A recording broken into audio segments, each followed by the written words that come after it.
Guys what's up, कैसे हैं आप सब लोग। My name is Arvind Arora और आप मुझे देख रहे हैं अनअकैडमी प्लेटफॉर्म पे। चलिए गाइस, सॉलिड स्टेट का नेक्स्ट टॉपिक करते हैं जो कि काफ़ी ज़्यादा इंपॉर्टेंट है, जिसपे क्वेश्चन पूछे जाते हैं, Schottky defect and Frenkel defect, और साथ ही साथ हम लोग यहाँ पर मेटल एक्सिस डिफेक्ट भी करने वाले हैं। ये डिफेक्ट्स हम लोगों को आज देखते हैं जो कि आप लोगों को जेई और नीट पढ़ने से, इवन बोर्ड एग्जाम के पढ़ने से काफ़ी ज़्यादा मदद करेंगे। चलिए गाइस, वीडियो को शुरू करते हैं, लेकिन उससे पहले एक छोटा सा इन्फॉर्मेशन मैं आप लोगों को देना चाहूँगा।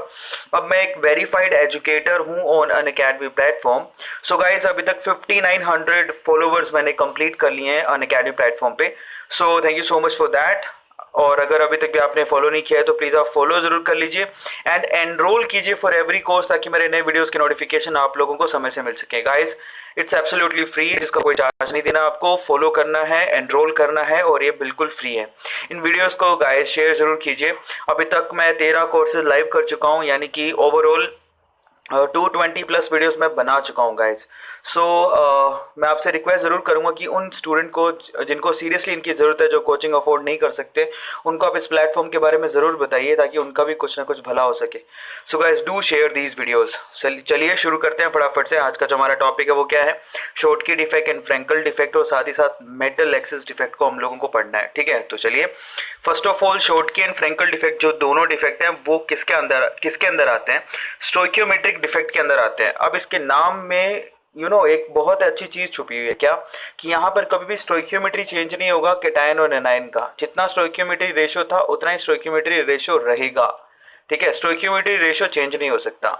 तो स्पेशली किस में पाया जाता है? एनायनिक सॉलिड्स में होता है स्पेशली। तो ठीक है, दूसरी खास बात, in these defect stoichiometry and electrical neutrality can not be change. बहुत ज्यादा इंपॉर्टेंट है।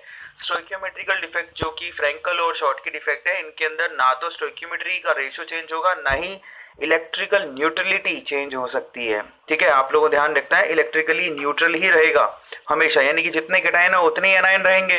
तो इलेक्ट्रिकल न्यूट्रलिटी हो गई ना, ध्यान रखना आपको, कॉमन फॉर बोथ, ये आप लोगों को ध्यान रखना। ठीक है, फाइनली शॉर्टकी डिफेक्ट देखें किसको बोलते हैं। शॉर्टकी डिफेक्ट में सीन कुछ ऐसा है, यहाँ पर होगा क्या कि एक Na प्लस और एक Cl माइनस, यहाँ से एक कैटायन और एक एनायन जो होगा क्रिस्टल से आउट हो जाएगा। ठीक है, वो कैसे भी हो सकता है, डेट डिपेंड्स, बहुत सारे उसके क्या हो सकते हैं, कंडीशंस हो सकती हैं।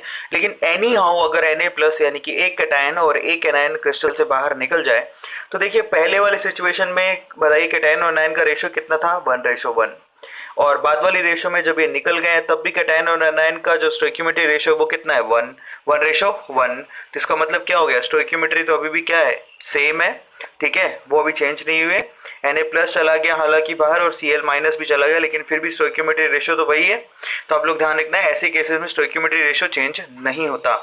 ऐसे डिफेक्ट को हम लोग शॉर्ट की डिफेक्ट बोलते हैं। शॉर्ट की मतलब शॉर्ट हो गया मतलब Na प्लस चला गया, Cl माइनस चला गया, क्रिस्टल में कैटायन और एनायन शॉर्ट हो गया। इसको हम लोग इस तरह से याद रख सकते हैं और कुछ नहीं। ठीक है, आप इसको लॉजिकली समझे सिर्फ याद रखने के लिए, पर इसका मीनिंग ये बिल्कुल भी नहीं है। शॉर्ट की जो बंदा था उसने इसको डिस्कवर किया था, व्हाटएवर बी दैट, बट उसका मीनिंग ये नहीं निकलता है। मैं आपको एक जनरल वे से समझा रहा हूँ, इसको याद करने का तरीका है। शॉर्ट की मतलब शॉर्ट हो गए, कैटायन और एनायन क्रिस्टल से बाहर निकल गए। अब अगले टॉपिक पे देखिए, फाइनली यहाँ पर सीन क्या है आपको मालूम पड़ गया। ध्यान से इसको देखिए, यहाँ से कैटायन निकला बाहर, एनायन निकला बाहर, तो मास कम हो गया। मास कम होने से यहाँ पर डेंसिटी कम हो गई। देखिए जरा ध्यान से, बहुत ज़्यादा इंपॉर्टेंट है कि एक कैटायन और एक एनायन के बाहर निकलने से यहाँ पर जो है डेंसिटी कम हो गई, क्योंकि मास कम हो गया। इनका रेडियस रेशियो हाई होता है। ठीक है, यहाँ पर कैटायन और एनायन दोनों बाहर निकल रहे हैं, यहाँ पर रेडियस रेशियो हाई है, बिकॉज कैटायन और एनायन का जो साइज है वो बहुत बराबर सा है, ऑलमोस्ट सिमिलर है।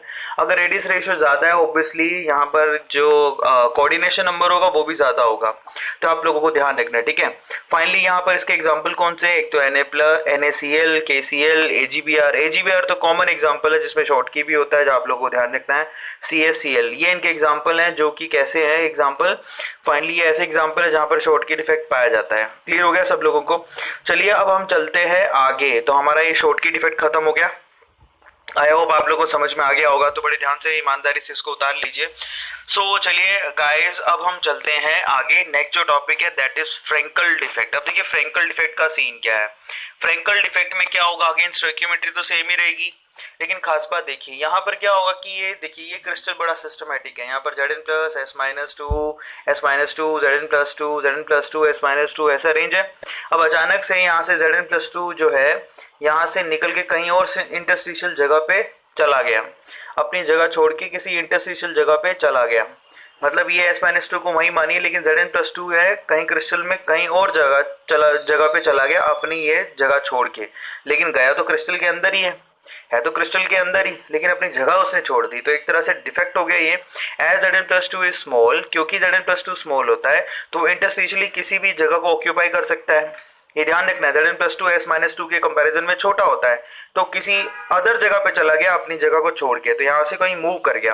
तो आप खुद ही सोचिए, सबसे पहले तो क्योंकि कैटायन एनायन से काफी छोटा है तो इसका मतलब रेडियस रेशियो इनका लो होता है। फर्स्ट ऑफ ऑल तो फ्रैंकल डिफेक्ट में रेडियस रेशियो लो होता है। दूसरा, अगर रेडियस रेशियो लो है तो ऑब्वियसली यहाँ पर कोऑर्डिनेशन नंबर भी लो होगा, ये बात आप लोगों को ध्यान रखनी है। लेकिन खास बात देखो, क्या यहाँ पर डेंसिटी में कमी आएगी? नहीं, डेंसिटी तो सेम ही रहेगी क्योंकि यहाँ से कुछ बाहर नहीं गया है, सब क्रिस्टल के अंदर ही है। सिर्फ कैटायन का साइज छोटा है इसलिए उसने कहीं और इंटरस्टिशियल जगह ले ली और अपनी जगह छोड़ दी। ऐसे डिफेक्ट को हम लोग फ्रैंक हैं, ठीक है। सो आप लोगों को ध्यान रखना है यहाँ पर डेंसिटी रिमेन कांस्टेंट सेम, उसमें कोई फर्क नहीं आएगा। ऐसे एग्जांपल कौन कौन से हैं? एक तो ZnS, ZnO, AgBr, AgF, AgCl, ये ऐसे एग्जांपल हैं जहां पर फ्रैंकल डिफेक्ट पाया जाता है। फ्रैंकल डिफेक्ट के जो एग्जांपल है आपको मगअप करने पड़ेंगे। आई होप आपने मगअप कर लिए होंगे। तो अभी तक समझ में आ गया आपको? देखिए, शॉर्ट के मतलब बाहर निकल जाए, लेकिन फ्रैंकल का मतलब कहीं इंटरस्टिशियल जगह पे चला जाए, that is so much important, ठीक है। इंटरस्टिशियल जगह पे चला गया तो डिफेक्ट पैदा करेगा। वहाँ रेडियस रेशियो ज्यादा होता है, रेडियस रेशियो कम आता है। वहाँ कोऑर्डिनेशन नंबर ज्यादा होता है, कोऑर्डिनेशन नंबर कम होता है। वहाँ डेंसिटी चेंज हो जाती है, लेकिन यहाँ पर डेंसिटी सेम रहती है। जरा ध्यान से इसको देखिए। सबको समझ में आ गया? चलिए अब चलें आगे। सो फाइनली ये हुआ शॉर्ट की एंड फ्रैंकल। अब चलते हैं हम लोग आगे। नेक्स्ट मैंने आपको कहा नॉन स्टोइकियोमेट्रिकल डिफेक्ट। देखिए, नॉन स्टोइकियोमेट्रिकल डिफेक्ट में स्टोइकियोमेट्री चेंज हो जाएगी, वो भी आयनिक कंपाउंड में पाया जाता है। स्टोइकियोमेट्री अब चेंज हो जाएगी, सेम नहीं रहेगी। समझ पा रहे हैं? मतलब कैटायन और एनायन का जो स्टोइकियोमेट्री वो बिल्कुल चेंज हो जाएगा। तो यहाँ पर पढ़िए, in these defects stoichiometry of cation and anion will be change, ये मैंने आपको बताया। और अगर चेंज हो गया तो आपको ये जरूर ध्यान रखना है कि डिफेक्ट कोई भी हो वहां पर इलेक्ट्रिकल न्यूट्रलिटी चेंज नहीं होगी। तो ये कैसे पॉसिबल है?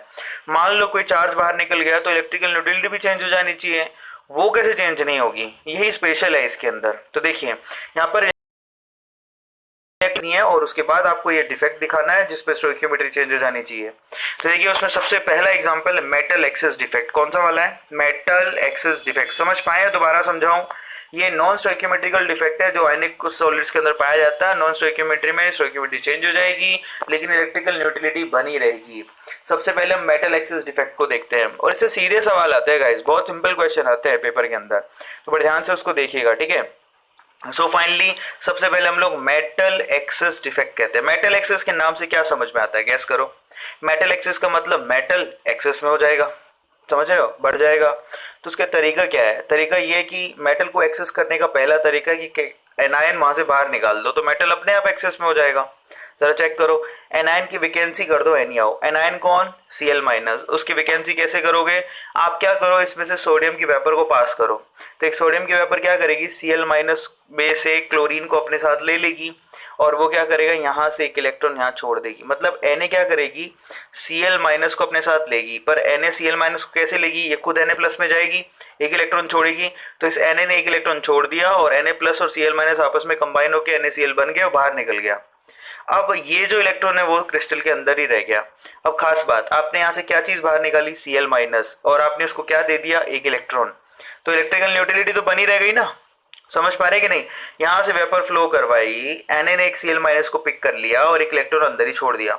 अगर एक इलेक्ट्रॉन अंदर ही छोड़ा तो इसका मतलब इलेक्ट्रिकल न्यूट्रलिटी तो बनी रही, जितने नेगेटिव अब तभी थे अभी भी उतने ही है, लेकिन यहाँ पर क्लोरीन बाहर निकल गया है। समझ में आ गया सबको? लेकिन इलेक्ट्रिकल न्यूट्रलिटी बनी हुई है। तो ये चीज बहुत स्पेशल है, आप लोगों को ध्यान रखनी है, ठीक है। सो ये खास बात है इसके अंदर, इसको मेटल एक्सिस कहते हैं। तो यहाँ पर देखिए स्टोइकियोमेट्री चेंज हो गई। अब आप गौर करो, यहाँ पर एक क्लोरीन जब आपने बाहर निकाल दिया स्टोइकियोमेट्री चेंज हो जाएगी ना। तो फाइनली देखो यहाँ पर इस तरह से एग्जांपल देखो, मैं आप लोगों को बता देता हूँ। ये क्रिस्टल ऐसा बन जाएगा। अब यहाँ से आपने क्लोरीन बाहर निकाल दिया और एक इलेक्ट्रॉन ने उसकी जगह ले ली। सबको समझ में आ गया? तो फाइनली यहाँ पर ये सीन बना जो यहाँ पर लिखा। और एक्चुअल में क्या होता है, ये आपको इसी वजह से कलर्स भी दिखाए देते हैं इन कंपाउंड्स के। आपको पता है ये येलो कलर का होता है जो सॉल्ट होता है, येलोइश कलर का हो जाता है। क्यों हो जाता है? बिकॉज ऑफ दिस, ये इलेक्ट्रॉन जो है आपके पास जो दिखाई दे रहे हैं बेसिकली एक साइड होते हैं और हायर स्टेट में चले जाते हैं, उसके बाद लोअर स्टेट में आते हैं और ये कौन सी कौन सी वेवलेंथ की वेव छोड़ते हैं? येलो कलर वाली। इससे आपको ये येलो से कलर का दिखाई देता है। NaCl येलो दिखता है, LiCl पिंक दिखता है, KCl वॉयलेट दिखता है। मजे की बात है Na प्लस और Cl माइनस का अब रेशो कितना है? 8:7। लेकिन क्या स्टोइकियोमेट्री तो चेंज हुई, लेकिन क्या इलेक्ट्रिकल न्यूट्रलिटी चेंज हुई? नहीं। यहाँ पर Cl माइनस आपने रखा तो आपने इलेक्ट्रॉन बाहर निकाल दिया तो एक इलेक्ट्रॉन उसको दे दिया है, तो नेगेटिव साइन तो उतना ही है। सबको समझ में आ गया? सो फाइनली इसको बोलते हैं मेटल एक्सेस करना। कैसे? आपने यहाँ पर एनायन का वैकेंसी क्रिएट कर दिया। सबको समझ में आ गया? अब इसका दूसरा तरीका भी है जो मैं यहाँ मेंशन कर रहा हूँ। देखो इसका दूसरा तरीका कौन सा है? Interstitial metal access. Interstitially metal को एक्सेस कर दो आप। कैसे करोगे? ये मैं आपको अगले वीडियो में समझाऊंगा। हालांकि मैंने यहाँ एक डायग्राम बना रखा है। एग्जांपल मैं क्या दे रहा हूँ? Zn+2 and O-2 का। ये ऐसा क्रिस्टल है जो कि इंटरस्टिशियल मेटल एक्सेस वाली डिफेक्ट दिखाता है। ठीक है, तो ये बहुत इंपॉर्टेंट है। हाल फिलहाल तो Zn+ O- यहाँ पर जो डायग्राम दिखाई दे रहा है उसके अंदर Zn+ and O- कितने? 8:8। लेकिन मैं अगली बार आपको समझाऊंगा कि यहाँ पर इंटरस्टिशियल मेटल एक्सेस कैसे होगा। ठीक है, till then guys do share these videos. Please आप शेयर कीजिए नीडी स्टूडेंट्स को ताकि उनको भी मदद मिले जिनके पास मॉनिटरी कंडीशन ठीक नहीं है। मैं आपसे रिक्वेस्ट करता हूं कि आप ज़रूर ज़रूर ज़रूर इनको शेयर कीजिए। फॉलो करना मत भूलिए एंड एनरोल कीजिए which is free of cost. इसका कोई चार्ज नहीं है गाइस। सो आपको एक सिंगल पैनी पे नहीं करनी है। आपके लिए एक प्लेटफॉर्म बिल्कुल फ्री है, एब्सोल्युटली फ्री है। ठीक है गाइस, सो चलिए अगली वीडियो में मिलते हैं। Till then